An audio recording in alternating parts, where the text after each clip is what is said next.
Veda. Veda, c'est voir, écouter, discerner, agir, afin qu'émerge la conscience nationale des Canadiens français.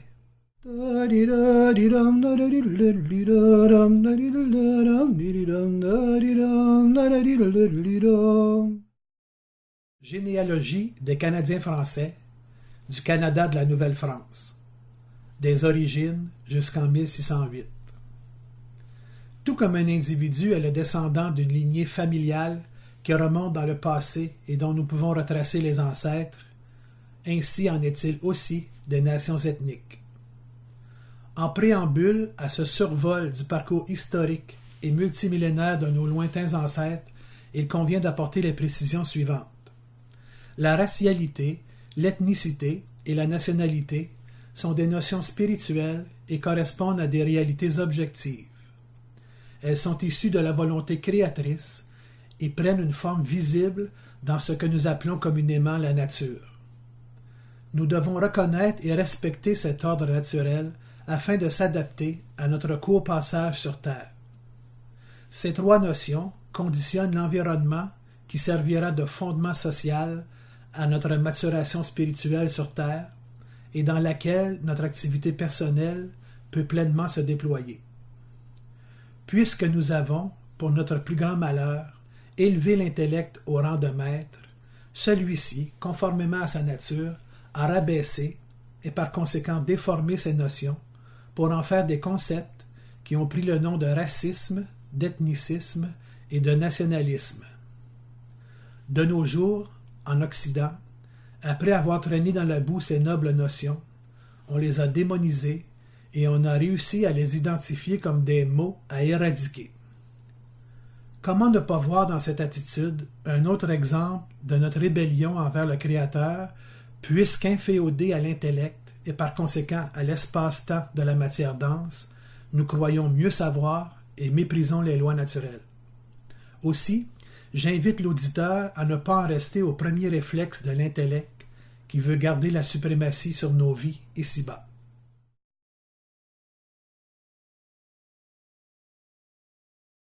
Le berceau historique de la race blanche. Précisons en premier lieu que le berceau historique de la race blanche n'est pas le berceau originel de la race. Différents récits des mythologies de peuples de l'Antiquité font état d'un continent appelé Thulé ou Hyperborée qui se trouve enfoui depuis la première ère glaciaire sous plusieurs couches de glace, la glace du pôle Nord. De grands bouleversements d'ordre géologique et climatique ont provoqué la migration des populations vers le sud, en Asie centrale, jusqu'au pied de l'Hindu Kuch, où l'on relate la présence historique de la race blanche. Cette longue migration s'étendit sur des centaines de milliers d'années. À la fin du XVIIIe siècle, la thèse admise et confirmée par les historiens et philologues anglais, allemands et français, spécialistes des migrations indo-européennes, fixait le berceau de la race blanche, ou caucasienne, au nord-est de l'Iran, soit dans la grande région au sud-est de la mer d'Aral, entre le fleuve Amu Darya et le Sir Darya. Ils auraient par la suite gagné l'Inde par-delà les montagnes de l'Hindu Kuch. Ce territoire entra dans l'histoire sous le nom de Sogdiane dans la partie nord et Bactriane dans la partie sud. Il fut successivement conquis, occupé et colonisé par les Perses, les Grecs, les Turcs, les Arabes, les Mongols et les Russes. Aujourd'hui, ce territoire constitue une partie de l'Ouzbékistan et du Kazakhstan et sert de frontière au Turkménistan, à l'Afghanistan, au Tadjikistan et au Kirghizistan. Naissance des Aryens. La phase migratoire qui conduisit nos lointains ancêtres dans le nord de l'Inde marqua un tournant significatif dans le parcours spirituel et terrestre de la race. Cette vague migratoire précéda d'au moins 3000 ans l'invasion des Aryens que l'on situe aux environs de l'an 1500 avant notre ère et dont la réalité historique est de plus en plus contestée. C'est l'époque où le pays des 5 rivières, appelé Pendjab, deviendra le berceau d'un peuple régénéré qui prendra le nom d'Arien. Le mot arien est l'adaptation française du mot Arya, un mot qui dans la langue des Ariens, le sanskrit, signifie noble. Les nations ethniques ou organiques aryennes étaient des nations d'hommes nobles. En fait, la naissance des Ariens remonte à Krishna, vers la fin du 4e millénaire avant notre ère. Le prince Krishna, envoyé par le Très-Haut, quitta son royaume dans la vallée de Katmandou, au Népal, pour se diriger seul vers l'ouest jusqu'au Pendjab. Sa mission consistait à unifier spirituellement et matériellement des royaumes par la connaissance des lois divines. Instruit par Krishna, la société aryenne reposait avant tout sur une communauté de croyances et de mœurs au sein de laquelle on reconnaissait la notion de karma, de réincarnation et d'esprit de caste notamment. Elle développa également une langue sacrée, le sanskrit ou l'indo-arien, qui influera sur l'ensemble des langues indo-européennes. Leur noblesse était à la fois spirituelle et sanguine. Spirituellement pure parce que fidèle au maître de tous les mondes, et organiquement pure parce qu'exempt de tout métissage avec les races noires venues du sud et jaunes venues du nord. Avec le temps, l'influence aryenne gagna tout le nord de l'Inde et vint à être désignée par les sages l'Aryavarta, le pays des Aryens. Parce que ces hommes de l'Inde du Nord se plièrent à la volonté de l'Éternel en acceptant d'écouter Krishna, leur esprit a pu s'ennoblir, d'où le nom de noble ou d'Arien laissé à la postérité. De nos jours, depuis 1947, le pays des 5 rivières a été partagé entre l'Inde de religion hindoue, soit le Pendjab oriental, avec Chandigarh comme capitale et comprenant les villes connues de Delhi et Amritsar, et le Pakistan de religion musulmane, soit le Pendjab occidental, avec Lahore comme capitale. Les enseignements de Krishna ont été transmis dans le védisme, suivi du brahmanisme et aujourd'hui dans l'hindouisme, une des plus vieilles religions du monde, encore pratiquée par près d'1 milliard de fidèles. Les fouilles archéologiques effectuées dans les années 1920 ont permis de redécouvrir une civilisation de l'Antiquité oubliée de l'histoire, la mystérieuse civilisation de la vallée de l'Indus. Un changement climatique majeur et des bouleversements géologiques auraient conduit à l'assèchement du fleuve Sarasvati, fleuve connu dans les textes védiques, pour former aujourd'hui le désert du Thar au Rajasthan. Ces événements annoncèrent l'exode, par vagues successives, des Aryens hors du sous-continent indien. Certains porteront en eux la nostalgie de leur patrie originelle et les conduira aux confins des terres septentrionales de l'Europe. Les Scythes des Grecs et les Sakas des Perses.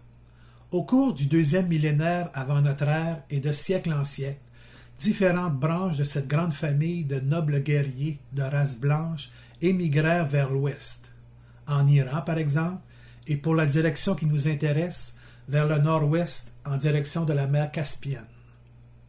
Le nom Iran vient également du sanskrit Arya et signifie « royaume des Aryens ». C'est aussi le territoire reconnu depuis l'Antiquité comme étant la Perse.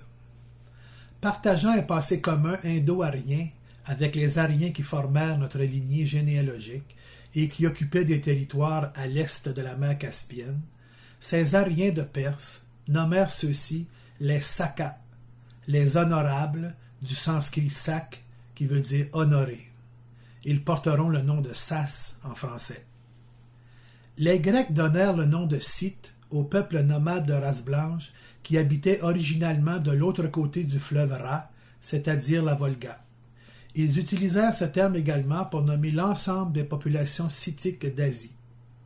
Ainsi, les Sakas ou Sas, peuple indo-aryen nomade, ont poursuivi leur migration vers le nord en côtoyant les Scythes et les Perses.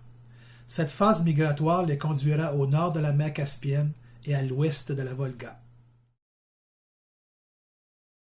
Les Roxolans, fédération de tribus sarmates.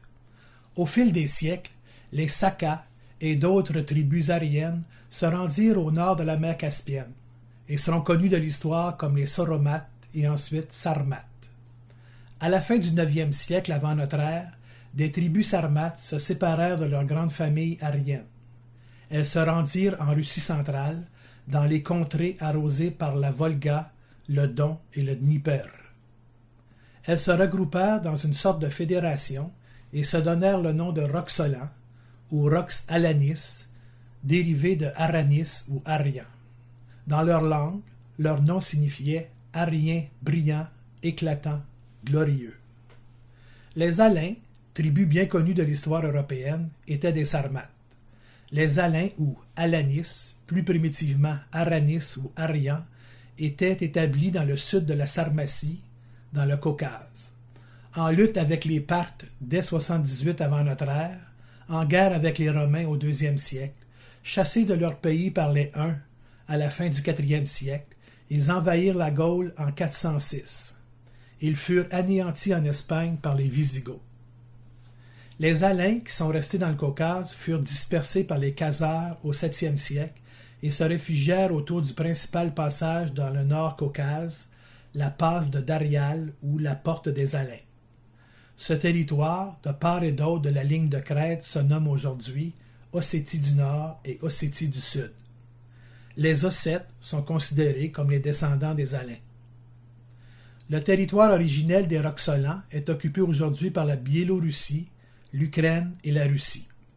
Au début du 5e siècle avant notre ère, 2 branches roxolanes entreprendront une nouvelle phase migratoire qui les conduira toujours plus au nord.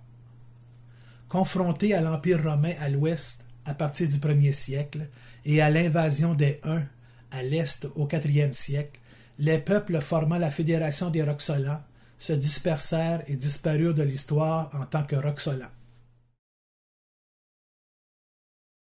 Scandia, presqu'île des Sakas. À la fin du 4e siècle avant notre ère, des tribus quittèrent la Fédération des Roxolans et se dirigèrent au nord-ouest de l'Europe. Cette migration roxolane se divisa en 2 rameaux, celui des Sakas et celui des Kétas. Les Kétas sont en fait les Goths. Ce rameau des Roxolans traversa la mer Baltique pour s'établir dans le sud de la Suède actuelle. En tant que Gutons, ils envahirent le territoire connu aujourd'hui sous le nom de Kaliningrad et annoncèrent le retour des Goths sur les anciens territoires des Kétas, la Russie centrale. En résumé, les Goths quittèrent la Suède et se mêlèrent aux restants aryens provenant de très anciennes invasions dans l'est de l'Europe pour ensuite s'amalgamer avec les masses romaines. Voici le nom de quelques tribus gothiques.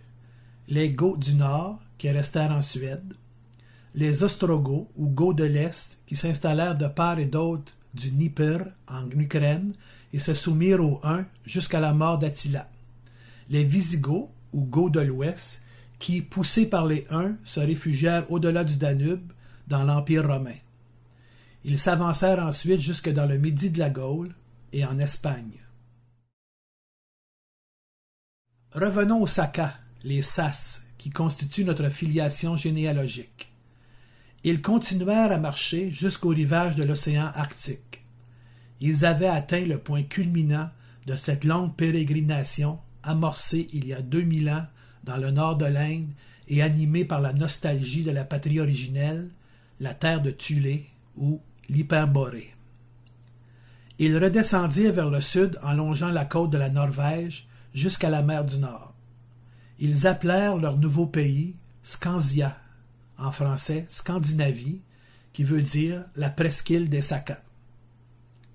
Spécifions ici que dans le cadre de ce récit, le nom de Scandinavie représente la Norvège seulement et le nom de Scandinave s'applique uniquement et explicitement aux Norvégiens en excluant donc les tribus suédoises.